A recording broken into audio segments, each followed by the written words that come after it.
Bonjour, bonjour, bonjour, bonjour. Nous bénissons encore l'Éternel Dieu Tout-Puissant qui nous a fait cette grâce d'écouter sa parole ce matin. Nous allons parler ce matin, nous allons passer un peu nos enseignements. Pendant quelques minutes, nous parlerons de causes des échecs dans le mariage. Qu'est-ce qui fait qu'il y ait des problèmes d'échecs dans le mariage? Lisons un peu le livre de Genèse 2, chapitre 18. Genèse 2, chapitre 2, le verset 18 à 22. Nous pouvons commencer par 21. Dieu, alors l'Éternel Dieu fit tomber en profond sommeil sur l'homme qui s'endormit, il prit une de ses côtes et renfermait la chair à sa place. L'Éternel Dieu forma une femme de la côte qu'il avait prise de l'homme, il l'amena vers l'homme. Et l'homme dit, voici cette fois celle qui est os de mes os et chair de ma chair, on l'appellera femme, parce qu'elle a été prise de l'homme. C'est pourquoi l'homme quittera son père et sa mère et s'attachera à sa femme, et ils deviendront une seule chair. L'homme et sa femme étaient tous deux nus, et ils n'avaient point de honte. Donc, la vision de Dieu, l'homme doit quitter son père, sa mère, s'attache à sa femme. Ils sont devenus un. Donc, ils sont même volonté, même pensée, mêmes émotions. Mais pourquoi aujourd'hui, par rapport à la vision de Dieu, ils étaient tous unis. Mais après avoir quitté le parent, mais ça signifie que les rapports sexuels avant le mariage, c'est prohibé. On appelle ça l'adultère, la fornication, l'impudicité. Dieu l'interdit. Donc le mariage, ce n'est pas pour les enfants, c'est pour des grandes personnes, des grandes qui ont de la maturité. Et ici, nous allons voir quelques points. Pourquoi il y a des échecs, pourquoi il y a des divorces, pourquoi il y a beaucoup de choses. Parce que certainement, la vision de Dieu, il fallait que l'homme soit ensemble avec sa femme. On a vu ici que l'homme était content. Il a été content parce que Dieu l'a attiré et Dieu a placé à côté de lui sa femme. Et carrément, la femme a été tirée de l'homme. Mais pourquoi aujourd'hui il y a tellement des incompréhensions, il y a des injures, il y a un monsieur que vous avez vécu longtemps, il y a des fois vous avez des enfants, et après cela, le monsieur va commencer à insulter sa femme va commencer à humilier son mari, le père de ses enfants, même si vous n'avez pas eu des enfants, et des fois ça devient vraiment la haine, la séparation, le manque de considération, les critiques, et d'autres, à des fois, cherchent même la mort de l'autre, ou d'autres ne veulent pas que l'autre puisse encore ici, on va chercher qu'il ne se puisse pas épouser. Mais s'il n'y a plus de mariage, il n'y a plus de mariage. On ne peut pas suivre le derrière l'homme ou la femme s'il a d'autres. Il est libre à épouser la femme qu'elle veut prendre. Et la femme, pareillement, si elle se sent mal à l'aise, elle ne se sent pas la paix, elle a le droit de partir.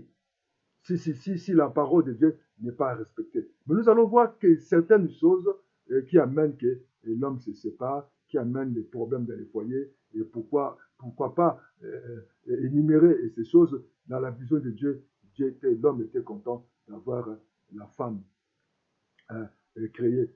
Plusieurs motifs peuvent entraîner l'échec du mariage. S'ils ne sont pas bien gérés, donc s'il y a ces choses-là ne sont pas bien gérées, à son temps, nous énumérons quelques-unes. Première chose, le manque de considération. Chaque partenaire cherchera à considérer l'autre. Vous devez faut considérer ta femme. Considère ton mari. C'est le manque de considération qui amène des troubles dans les foyers. Il y a des maris qui estiment que leurs femmes, ce sont des objets. Beaucoup de partenaires, ils voient leur femme ou leur homme, ils sont rien. Surtout que s'il a maintenant des moyens. Quand vous avez commencé, vous étiez à rien, vous étiez à pied, vous n'avez pas de maison, vous étiez des locataires. Aussi longtemps que quand les maris trouvent seulement de job, et Dieu l'a béni, cette femme-là, ce n'est plus sa femme de la vie. Il commencera à chercher, il dit, je vais chercher la femme de ma vie. Non, il faut considérer ta femme. Il ne faut pas l'humilier. Mais il y a certaines femmes qui ne considèrent pas leur mari. S'ils viennent des parents où il y avait un peu de moyens, des maris qu'elle a épousés, les mecs qu'elle a épousés, les maris n'ont pas de moyens. Chez elle, il y avait une voiture, chez elle, il y avait une maison, il y avait tellement beaucoup de choses. Vous devez l'honorer, vous devez respecter votre mari. Vous ne savez pas la destinée de votre mari. Vous ne connaissez pas la destinée de votre femme. vous devez le respecter. Il faut éviter, sur le manque de respect, vous devez vous considérer. C'est ce manque de considération, où les gens ne se pardonnent pas quand quelqu'un commet une faute.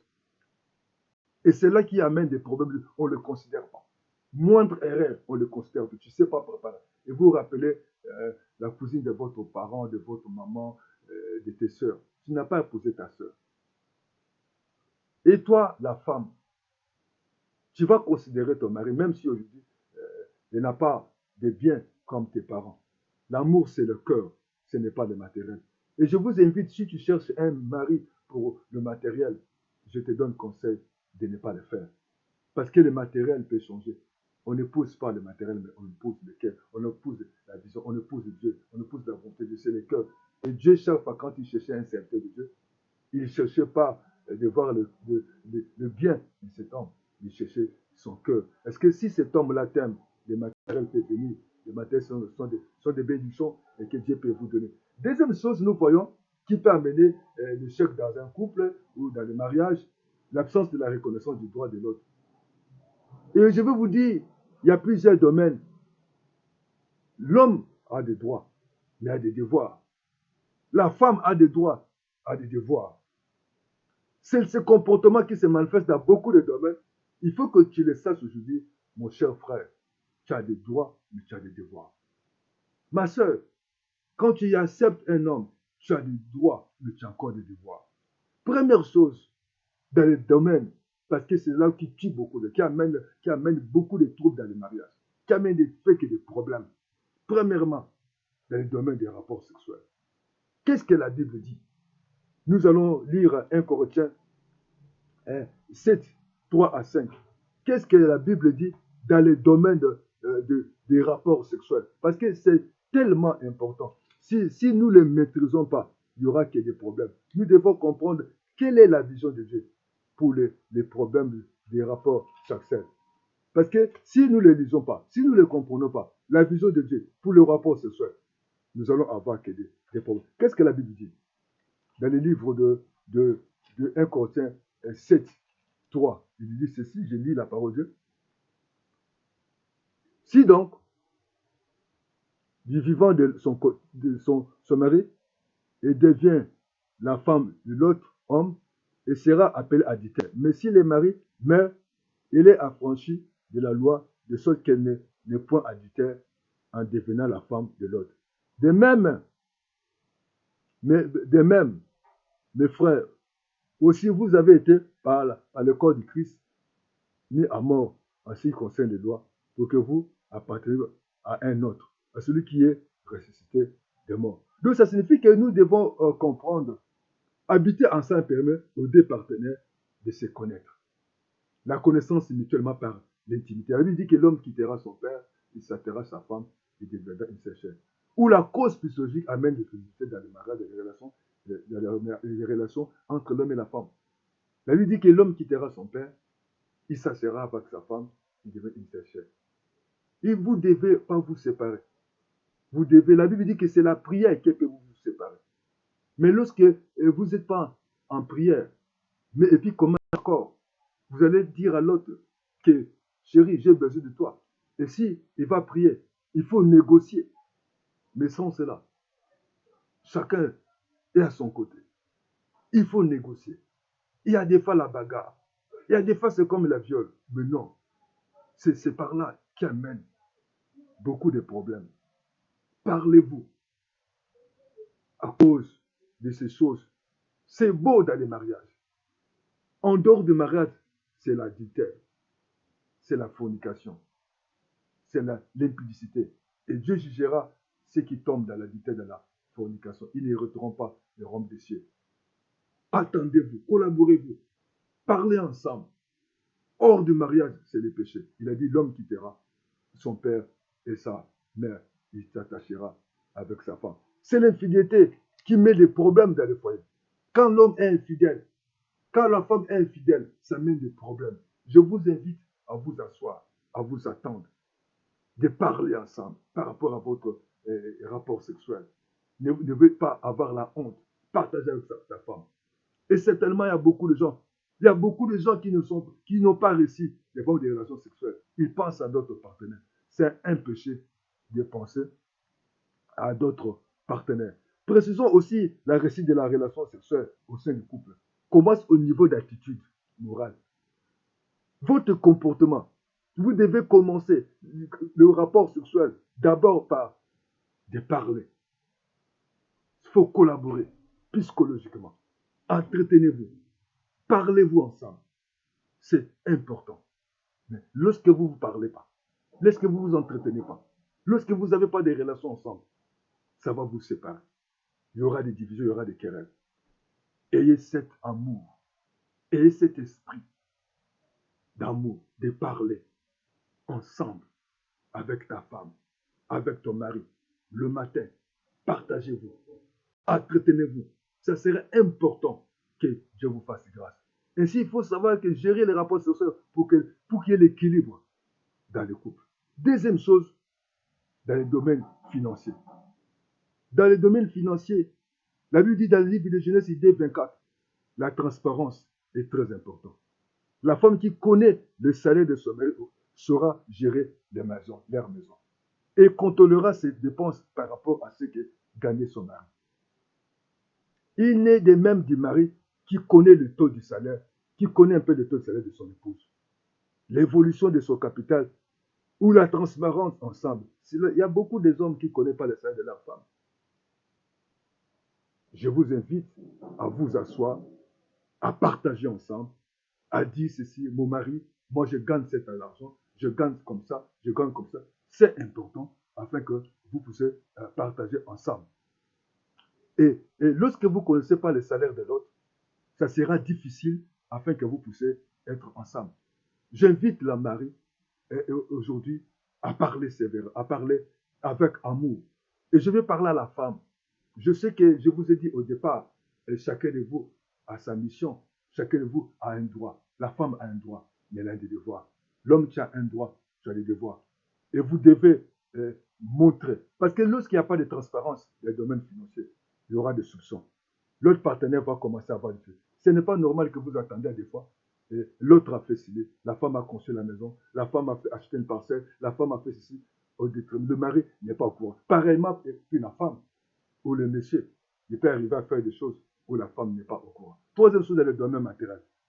La Bible a bien conduit dans le domaine matériel, toujours selon Genèse 24, tous les biens matériels appartenant aux deux hommes, partenaires, personne ne dira que bien lui appartient. Seul, si la Bible déclare que les deux est devenu une seule chair, si la chair est devenue une, comment les deux matériels seront divisés? Parce que la Bible dit, nous devenons une seule chair. C'est ça un peu, les gens se séparent. Vous allez remarquer des fois que la femme prend un habit, il donne à un parent, sans que son mari sache. Les femmes vont être surpris de voir la veste qu'il aimait que son mari porte, c'est son frère qui porte ça. Ce n'est pas du tout normal. Même si c'est ton habit, mais aussi longtemps que vous êtes ensemble, ce n'est plus ton habit, c'est l'habit dénudé. Et la femme, pareillement. La femme n'a pas l'habitude de partager tes habits sans consentement de ton mari. Et quatrième chose, dans le domaine hospitalité. Souvent, dans ces cas nés de justice, dans le traitement des visiteurs, chacun prend soin des membres de sa famille et méprise celui de son partenaire. L'hospitalité demeure le terrain de la bénédiction. Il faut beaucoup de prudence et de discernement. C'est tellement important. Quand vous n'avez pas de discernement dans l'hospitalité. Et les gens, à des fois, en arrivent comme ça à manquer de discernement. Et vous devez pas avoir la justice où on aime, on soutient, on aime soutenir la famille de madame. La dame va soutenir son parent. Il va laisser la famille de monsieur. Mais séparément, vous devez aimer, tout le monde doit être aimé. Nous voyons, la femme sunamite avait invité l'homme de Dieu. Il disait, après avoir associé son mari qui, à son tour, était aussi en accord. Comme résultat final, le couple était béni d'un enfant qu'ils ont attendu longtemps, peu qu'ils désespèrent. Nous avons encore cette femme devait enceinte. Elle emportait un fils à la même époque. L'année suivante, comme Élisée lui avait dit. Nous voyons la patriarche Abraham. Il avait accueilli 3 anges. Le couple peut être béni d'un enfant à cause de leur prospérité. Et la dernière chose, c'est l'absence de vérité. Vous devez dire la vérité. Psaume 12, 2 à 3. Les couples doivent dire la vérité. C'est important. Et que vraiment, L'Éternel veut que le couple soit en vérité. L'absence de la vérité, l'obéissance conseil qu'un parent peut vous donner. Vous devez dire la vérité. Ne cache pas que tu as un enfant. Ne cache pas que tu as fait cela. Et beaucoup de couples aujourd'hui, ils ont des problèmes parce qu'il n'y a pas la vérité. Et fait que Dieu vous bénisse. Et nous croyons que le Seigneur fera de grandes choses dans votre vie. Pourquoi? Parce que, évitons de dire que le mari, c'est un lit de l'hôpital. Vous avez des comptes bancaires, votre mari ne sait pas. Vous avez un enfant, vous ne connaissez pas. Vous êtes conscient, vous avez, l'homme, les femmes ne connaissent pas. Et vous avez des jeux de cache-cache. Vous devez dire la vérité. Et le Seigneur va vous bénira si vous dites la vérité au nom de Jésus. Que Dieu vous bénisse. À bientôt.